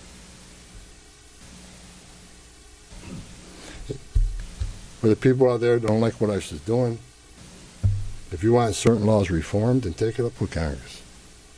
Again, ICE is making this up. They're enforcing laws enacted by Congress and signed by the President. The same laws have been on the books for the last 6 presidents I worked for. I started with President Reagan and ending with President Trump. Every administration, we enforce the same laws. If you don't like what ICE is doing, instead of protesting this building, go protest Congress. Tell me you want changes. You have your First Amendment rights, I support that. You have the right to protest. I'm just asking you to keep it peaceful. But threatening law enforcement officers, engaging in impeding and obstruction and assault is never okay. And there will be zero tolerance. You interfere, impede, assault ICE officers, you will be arrested. Like I said a bit earlier in my meetings with Governor Walz and Ellison and Frey, as well as state and local law enforcement, I appreciate they acknowledge this, that public safety should be paramount. The chiefs I've talked to committed to responding to 911 calls when protesters turn violent, agents are in a dangerous situation, and there's assaults. They have committed to upholding public safety and responding to the needs, not to enforce immigration law, but to keep the peace. With that, I call upon those officials to stand shoulder to shoulder with us to tone down the dangerous rhetoric and condemn all unlawful action against law enforcement in the community. There are many ways your voice can be heard, express your feelings, and affect change in the country without crossing that line. Political and other disagreements in this realm should not be at the expense of public safety or the safety of federal law enforcement officers. In closing, I want to thank the state and local officials here in Minnesota that I met with and the many I'm going to meet with. We've had meaningful dialogue. And look, again, we didn't agree on everything, but we agreed on the things I just talked about. There's much more we can do. And I'm going to continue this dialogue. I got many more community leaders to talk to. I got many more sheriffs to meet. President Trump wants this fixed. And I'm going to fix it. With your help. I want to thank President Trump for his unwavering commitment to public safety and prosperity of every American. Under the President's leadership, we have the most secure border in the history of this nation, which means less women are being raped, less children are dying crossing that border, less fentanyl is getting in this country to kill Americans, less known suspected terrorists are crossing that country, and we don't have 2 million unknown gotaways. We don't know who the hell they are. A secure border, we have stronger national security. A secure border saves lives. When 96% less people come in, how many women aren't being sucked just to be members of the cartel? How many people aren't dying making that journey? How many Americans aren't dying of fentanyl overdoses? How many women and children aren't being sex trafficked in this nation? The data proves it. Anybody can find that data. So God bless this great nation. God bless Minnesota. We can do better. And I thank your local and state leaders meeting with me. We made some significant gains, significant coordination and cooperation, and you're going to see some massive changes occurring here in this city. Thank you. You've been listening to Border Czar Tom Homan there in Minneapolis this morning, promising certain improvements that could and should be made there to the mission, promising to make it safer and more efficient. Correct. He says we've come a long way and had some good wins for the people of Minnesota, saying the mission is going to improve because of the changes that are going to be made internally. So certainly much more to come on this. But the Border Czar Tom Homan now in Minneapolis on the ground there. In the meantime, we are tracking possible snow here in the Carolinas this upcoming weekend, and with the potential of snow, it continues to grow this weekend. Now, here's the thing. Some stores say they are struggling to restock after last week's ice storm. WCNC Charlotte's Destiny Richards is live for us this morning in West Charlotte, explaining why those winter weather essentials may be harder to find heading into the weekend. Destiny. Yeah, if you're one of those people who got your supplies ahead of the winter storm this last weekend, then you are good, you're all set. But if you're trying to stock up ahead of the snow this weekend, then it may not be so easy to find those supplies. Now, as the forecast for snow continues to build for this weekend, some Charlotte area stores say they're still struggling to restock after the ice storm. WCNC Charlotte spoke with people who have been to multiple stores now, but are still coming up empty-handed when it comes to basic winter supplies, especially ice melt. At Southern Hardware here in West Charlotte, a shipment did arrive with items like propane and other everyday supplies, but most winter weather essentials remain sold out. From hardware stores to power crews, last weekend's ice storm is shaping how this next system is being handled. Everything that you used last week is what you needed this week. Unfortunately, it's not there. So the best thing for you to do is just stay warm, stay at home. We used a lot of supplies in the past weekend, so we have to make sure that we're restocking all of our operation centers, that we're checking our inventories and getting that done. And Duke Energy crews will be monitoring the conditions. They'll be out fixing any lingering issues from the ice storm last weekend. Also, Southern Hardware here behind me, they opened at 8 o'clock this morning. We did check. There's still no ice melt, still none of those winter weather supplies. So your best bet really is to keep what you have, use what you do have. Just stay home if you can. But if you do want to look for supplies, the best thing to do is to call around and see who may have something that you need. I'll send it back to you guys live here from West Charlotte. All right, Destiny, thanks. Turning back to your weather impact forecast with Chris. All right, thanks a lot, Ben. So plain and simple, we are looking at a range of up to at least 2 inches of snow, but we're looking at a bunch of different model data, and we're starting to see agreement with a lot of the near-term models that we're going to see at least around 4 inches of snow.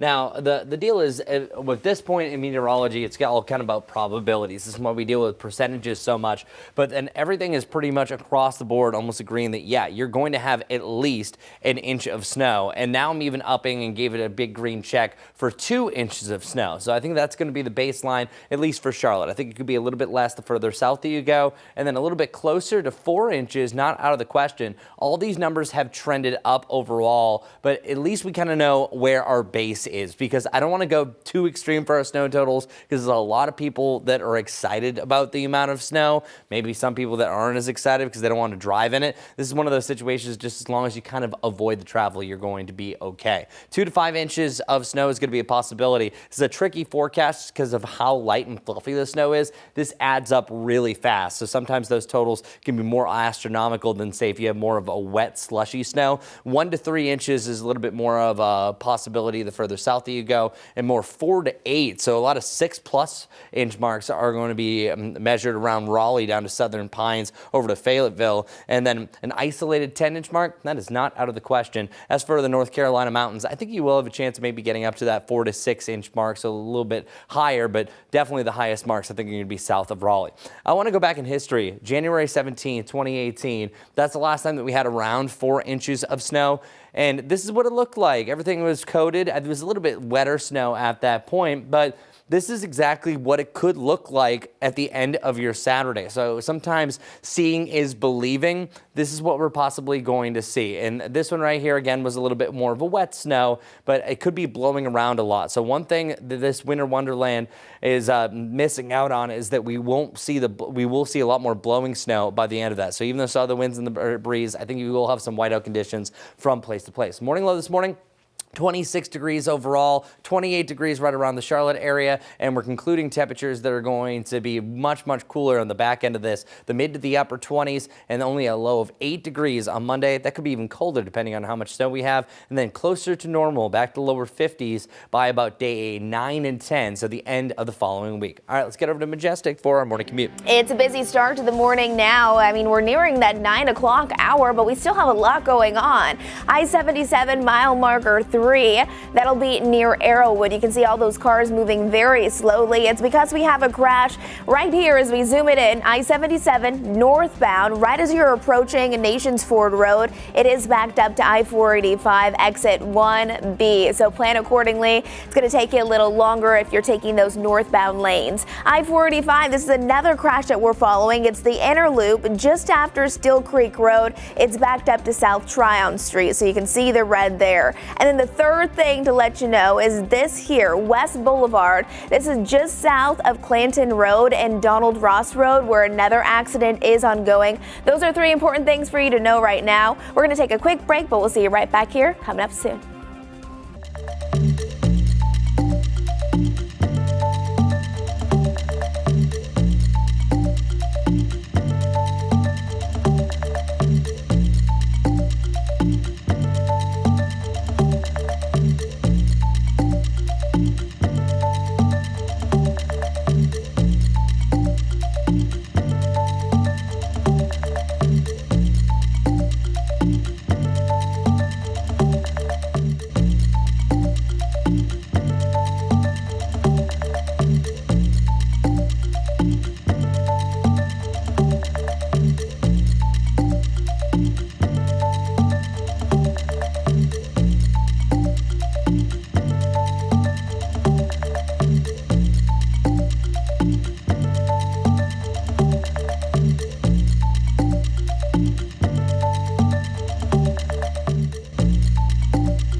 8:48 right now. Today marks the 8th anniversary of the world premiere of Black Panther, the groundbreaking Marvel film starring the late Chadwick Boseman. The movie became a phenomenon, breaking box office records and making history as the first superhero movie ever nominated for Best Picture at the Oscars. But its impact stretched far beyond entertainment, celebrating African culture and representation in a way Hollywood had never seen. Marvel then intentionally scheduled the theatrical release for February so it would arrive during Black History Month, underscoring its cultural impact. Years later, Black Panther remains a defining part of Boseman's legacy and a milestone in modern cinema. Chadwick Boseman, of course, a native of South Carolina. Anderson, South Carolina. That's right. right. That's right. The only thing, despite how exciting that is how tragic it is that we lost him. Yes. Especially at such a young age. For He sure. was 42 at the time. Yeah. Just so sad. I can't believe it's been 8 years. I know, right? That's why I Where's the said time 8 going? years, seriously. Yeah. Yeah, JT actually got a Black Panther figurine. It's one of the favorites. Okay. That's good. All right. How about the forecast? Well, it looks like we are in for our big-time snow impacts throughout the day, so we're going to be ironing it out for you. I'm going to have the hour-by-hour forecast showing you what will be a winter storm warning for the entirety of your Saturday and Saturday afternoon. Take care.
This is sprinkle time for On This Day in History, and the year was 1886. On this day, the first automobile patent, 1886.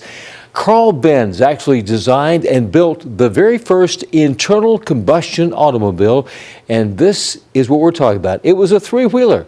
That's the very first automobile patent, and there's the patent itself from January 29th, 1886, on this day in history. And there's the man, that's Carl Benz in what was called the Benz Motor Wagon. That's On This Day in History. I'm Larry Sprinkle. All right, thanks a lot, Larry, my man. Well, 2 to 5 inches is pretty much the norm that we're expecting across the area, 1 to 3 down towards the southwest. And there's still a shot about 6+ up in the mountains. They're going to be seeing the snow first, and also much cooler, it's just a better snow environment there. But you are going to have some isolated marks that I think are going to achieve 10+ inches in parts of North Carolina, mainly further off towards the east. The reason why is just where some of those heavier snow bands are going to set up. But we've been showing you about our snow criteria all afternoon. We're pushing forward all morning long that we're going to see at least, I think, 2 inches of snow. That's the baseline, but there are some indications that we could have some dry air that works in, so that might keep us close to about that 2-3 compared to the 4-5 mark. But no matter what, 2 inches is still some of the most that we've had in over 4 years. Our weekend temperature range for your Saturday is going to be in the lower to the mid-20s. That's also going to be a drier snow, so it's going to be blowing around, so that dry, fluffy snow. I still think there's going to be enough moisture to be able to compact a snowball, but some of them might be breaking up mid-air. But then the next day, once you get a little bit of melt to them, it could be a little bit harder, but hopefully it doesn't get too icy on you, because temperature is going to drop well down into the teens. So looking at the winter impacts, it's primarily about the middle of the morning to the middle of the afternoon that I think we have the worst as far as accumulating snow. But then the winds pick up through the afternoon, gusting up to 25 to 35 miles per hour. I think you have hazardous travel throughout. Anytime you get any sort of of sticking snow or ice, it's going to be rough travel for us. And we're going to have some major impacts that I think that there's going to be some roads that are going to be really tough to drive on, especially if you do not have four-wheel drive. As far as the power outages go, it's not a big issue like what we had with the ice storm. We became relatively okay compared to what some of our friends over Mississippi and Asheville were dealing with. But if enough snow sticks to some of those larger branches, they can come down on power lines. So we could have some isolated power outages by the back end, especially late afternoon heading into the evening. That pretty much wraps it up. Stay weather alert, everyone, as this snow system moves in. Snow lovers, finally rejoice. We're going to do it this time. And I know Majestic's excited. Oh, yeah, bring on the snow. Here we go. I want to let you know about an accident that I've been following. If you're getting ready to head out the door, it's going to be I-77 mile marker 3. This is what it looks like at Arrowwood. You can tell that cars are moving, but hardly. It's very slow moving because of that ongoing crash. Again, I-77 south of Uptown. It's going to be right here where all of this red is. Southbound, or actually northbound lanes, it'll be heading towards Charlotte, but it is backed up to I-485. So as you're approaching Nations Ford Road, that's where the crash actually is. Another thing is I-485. It's the inner loop just after Steel Creek Road. That is backed up to South Tryon Street. I would say those are the two most important things that you need to know if you're heading out the door soon. Guys. All right, Majestic, thanks. Well, time for us to take a quick break. We'll make sure that you keep it right here streaming live on WCNC Plus. At the top of the hour, Jane Monreal takes over from our live Impact studio. She'll have Juliana O'Rourke with the Better Business Bureau talking utility scams after winter storms. Also, florist scams to avoid ahead of Valentine's Day. Keep it right here on WCNC Plus.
Good morning, good morning. 29 degrees right now in Charlotte. That's 3 up from our morning low of 26. 25 for you in Hickory and Morganton, 22 in Salisbury. Still have some leftover ice, especially in the shaded spots, but we're adding more snow on top of that in the next couple of days. Either side of 40 degrees today with more clouds in the afternoon. The sunniest part of the day, pretty much what's happening right now. All right, here it is. Real first look at our snow potential. I think we'd have anywhere from 5 to 6 inches of snow up in the mountains, but more so about that 2 to 5 inch range here in Charlotte. I think you can put your baseline at least 2 inches of snow. It's going to be a possibility with a lot more closer to the Raleigh area. Our 7-day forecast also showing that we're staying weather impact alert because of the cold after that. 15 degrees, not really effective for that de-icer on Sunday. 8 degrees, very cold on Monday. Not much of a warm up after that. All right, Majestic, what's going on this morning? Good morning, everyone. Still slow moving conditions on I-77 out near Arrowwood. However, the crash was just cleared. However, delays are still ongoing. So keep this one in mind